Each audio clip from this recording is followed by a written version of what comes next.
Hi, hello, and if you're new to the channel, welcome, and if you've been here before, welcome back.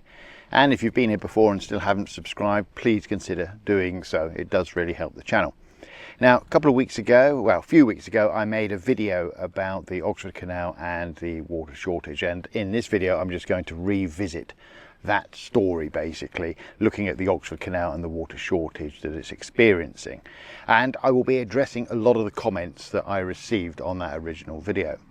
At the moment I'm at the Cropredy Marina and I'm kind of stuck here because the marina is effectively closed. In fact, this whole stretch of the Oxford Canal that you can see here is closed at the moment because there's just not enough water for it.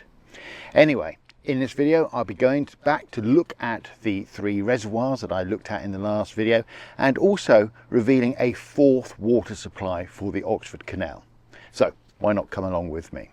But first, let's have a quick look around the marina. Okay, so this is what the marina has done. They have closed off all the entrances. They've put in these sort of wooden stop planks with plastic sheeting over and a rope across the marina showing that it is in fact closed.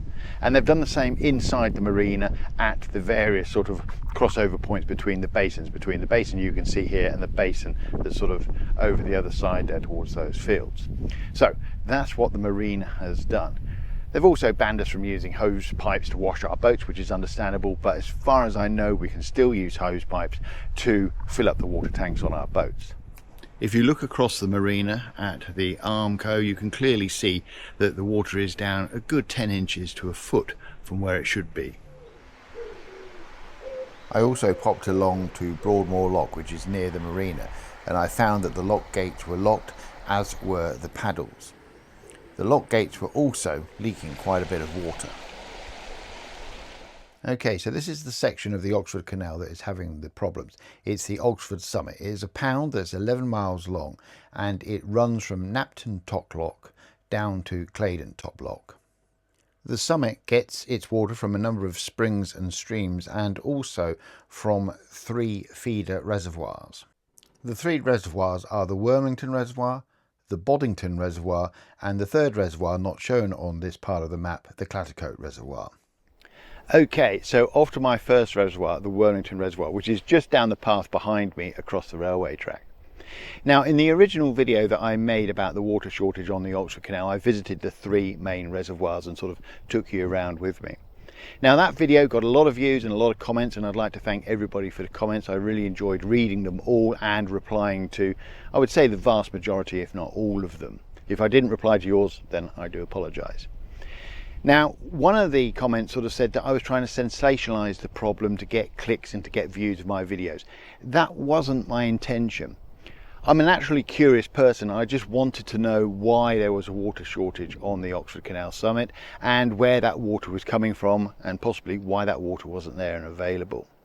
So in this video I'm going to go back, it's about a month later from the original video, I'm going to go back and have a look at the 3 reservoirs to see how much water they've now got in them. Now, to get to the Wormleighton Reservoir I have to walk down a footpath, cross a couple of fields and cross a railway track. And one of the people who commented on my original Oxford Canal video said they used to work in the signal box that was connected with this bit of track. So they stopped that job, I think they said about 2007, 2008, and emigrated to New Zealand. So the next bit is for you.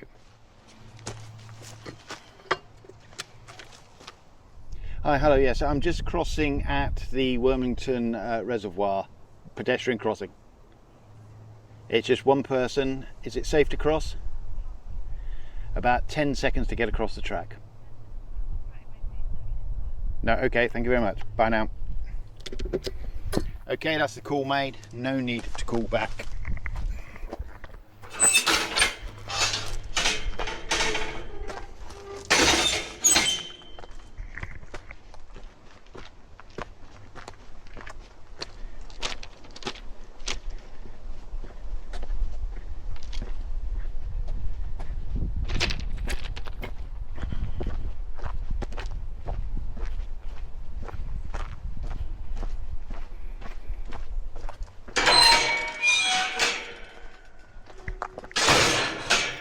Right, this is the bridge over the Oxford Canal leading up to the Wormleighton Reservoir, which is just on the other side. Okay, so here I am up on the bridge. It's going over the Oxford Canal with the Wormleighton Reservoir on my right here.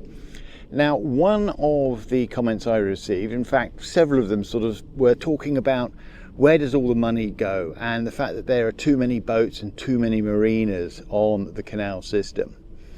And that got me interested and intrigued, and I thought, well, is that really true? Is that the case?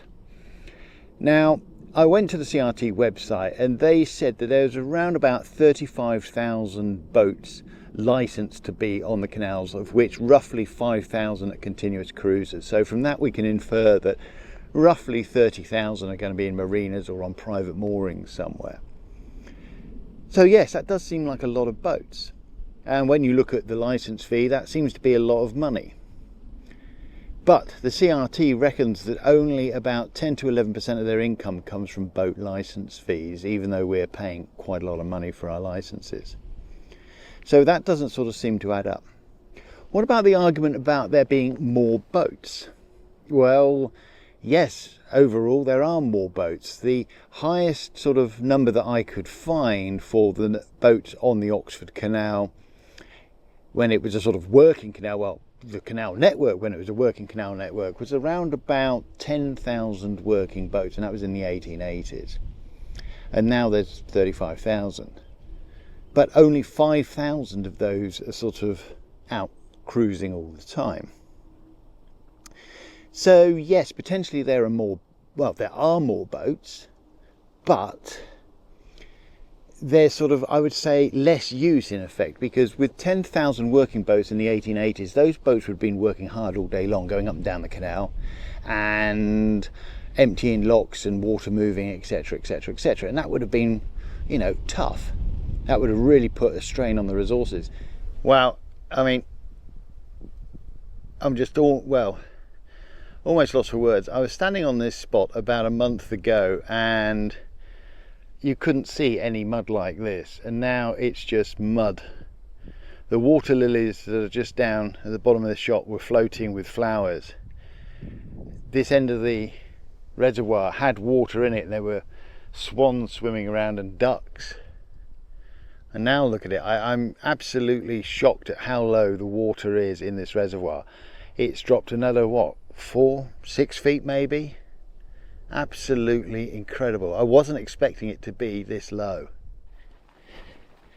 Now, another comment that was made was the impact of the marinas on the canal system, and the fact that they might be taking up water. Well, I would argue that the marinas are beneficial because they act as a buffer. If you think about it, they're holding a lot of water. If I think about the marina I'm in, there's a lot of water held in there.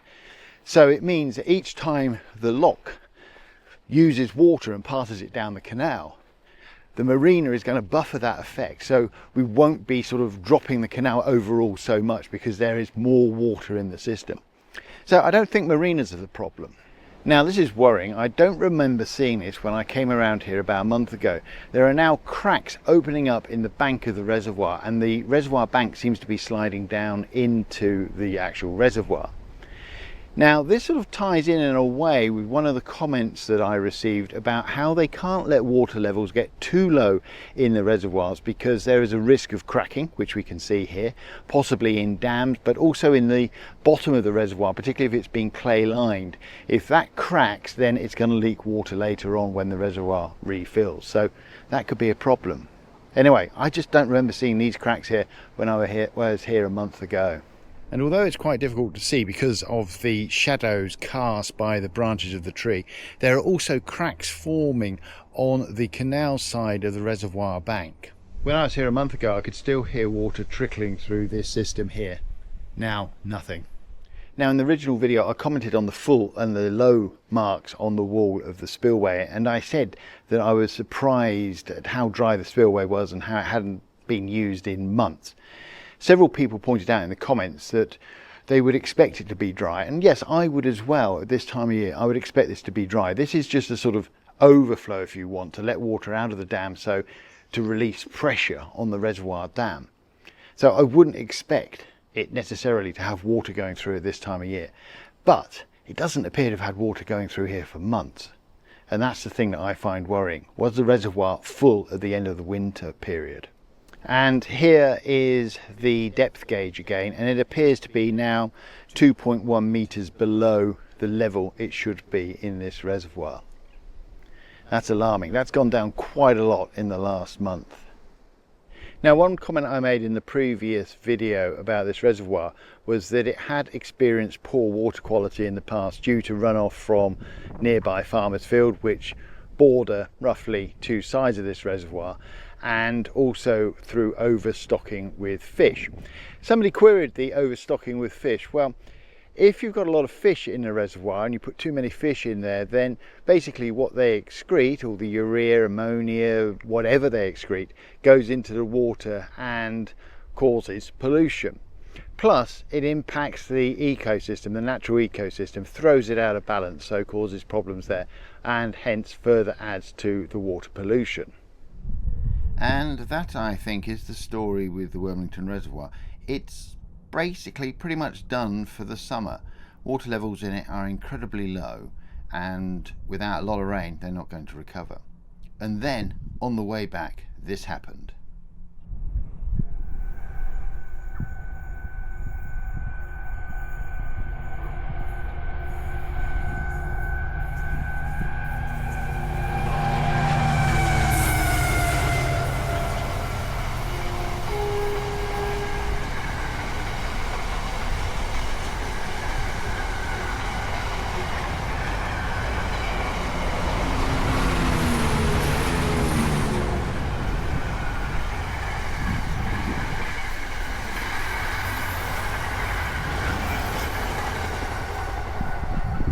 And that is why you phone the signal box to find out if the track is clear. Okay, so my second reservoir, this time the Boddington Reservoir, and I'm kind of worried about what I'm going to find. The Boddington Reservoir receives water from two feeder systems, a feeder system to the north and a feeder system to the east. The canal feed from the Boddington Reservoir runs across the fields and goes straight into the canal.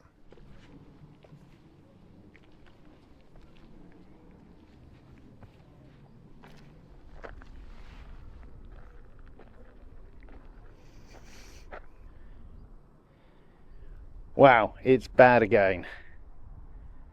I can't believe how much more it's dropped. That is absolutely shocking. Unbelievable. Now, as the water level in these reservoirs falls, particularly if it's through evaporation, the concentration of pollutants is going to increase. Also, another interesting thing happens. The water can hold less oxygen. And at first glance, this sort of seems almost counterintuitive, because if you think about it, you know, if you're cooking and you have warm water, you can get more sugar or salt dissolved in it than you can in cold water. However, with oxygen, which the fish need to breathe, the warm water will hold less. And this actually comes down to some interesting sort of chemistry and physics. In warm water, the water molecules are moving more, and so they can disrupt the bonds between the atoms in things like, let's say, table salt, sodium chloride, and you can get more dissolved into the solution. However, in the case of oxygen, as we get an increase in that kinetic energy, that is, as the temperature rises, what happens there is it disrupts the bonds between the water and the oxygen, and this causes the oxygen gas to be effectively released from the water. So as the water warms, it holds less oxygen. And this is bad news for the fish. The fish will die in the warmer water. When I visited the reservoir a month ago, none of these mudflats were visible. The water was up to the rocks at the base of the slope. It's amazing how much it's dropped in the last month. Quite incredible. I walk around the reservoir, a thought just occurred to me. Earlier I was trying to make the point about how there were 10,000 working boats on the canals in the 1880s, and today, whilst there are 35,000 boats registered, only 5,000 roughly are continuous cruisers. Maybe the problems with the canals, maybe the reasons why they're silting up so much is because there isn't enough boat movement. There isn't enough water flowing through the canals to help clear out the silt and to help keep the canals at the depth that they really need to be. Just a thought. What do you think? Let me know in the comments. As I walked around the reservoir, I kept noticing these V ripples on the surface, and I don't mean the ducks. The V ripples were being caused by fish coming up to the surface trying to get oxygen. It therefore surprised me that they were still allowing fishing on the reservoir, because surely if you caught a fish under these conditions, the stress that you put that fish under and the oxygen it's going to use, it's going to find it very, very difficult to recover once it's released back into the water.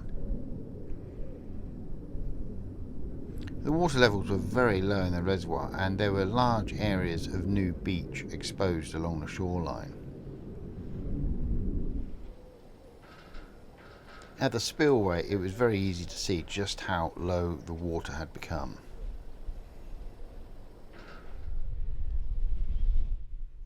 Standing on top of the reservoir dam gave you a real feel for just how low the water was. But what was going on in the feeder system?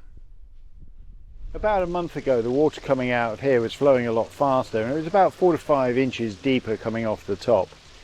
Now, this canal feeder channel looks to be down a good foot possibly on where it was when I visited just a month ago. So that's the water leaving the reservoir. What about the water coming in?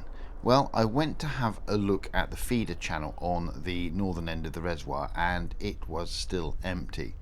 The main channel underneath the road was completely dry, and when I looked up the watercourse, while there was an increase in the amount of water in it from when I visited a month ago, it was still very, very dry indeed, despite the rain that we've had in recent weeks.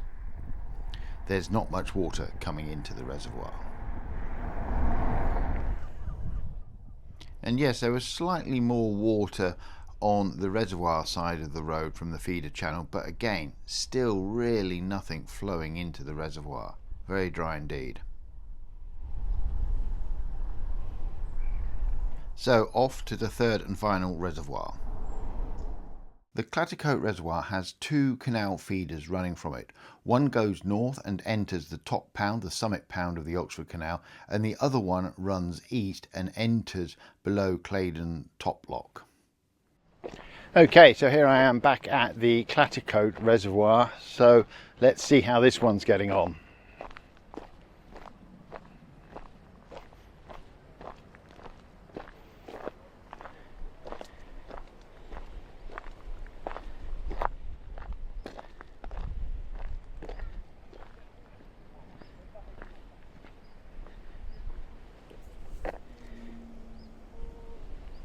Actually, not too bad. I would say there's more water in it than when I last visited about a month ago. Amazing. Certainly hasn't gone down as much as the Wormleighton Reservoir or the Boddington. Amazing. Well, compared to a month ago, I would say that the water here has come up a little bit. To my left, there was a clear beach visible that was sort of quite flat. I took a shot of butterflies on it, and now that's submerged. I wouldn't say the water's come up a huge amount, but it's certainly come up a little bit. Quite surprising. We've had some rain, but not that much. And clearly they're not taking any water out of this reservoir and putting into the canals. At the top of the reservoir, the furthest end from the dam, what were mudflats about a month ago now look like green fields. Quite surprising. There was some evidence of a small amount of water from the recent rainstorms now trickling into the reservoir. But overall, water levels were still worryingly low. A fourth and final man-made source of water for the Oxford Canal is up by Napton on the Hill. Up near Napton on the Hill, just after the Marston Doles Lock 15 and before Napton Akins Lock, there is another feeder system, and this is linked to an old pumping system that pumped water from wells into the canals. This system is now defunct. It's no longer in use. In fact, it's been demolished. and this provides the old engine house arm into the Oxford Canal. Now, if my map reading's correct, hidden in this clump of trees just in front of me is a piece of Oxford Canal history. No idea how much you can see of it or if any of it even remains, but let's go and have a look. So far no sign of it. It should be on this side of the clump of trees. So if I go over this stile, I might be able to see something. Actually, here is a sign of it at my feet at the stile. The pile of bricks. Ah, another sign of what I was looking for, just over the stile. More bricks. Okay, there does seem to be a way in here. Old railway sleeper.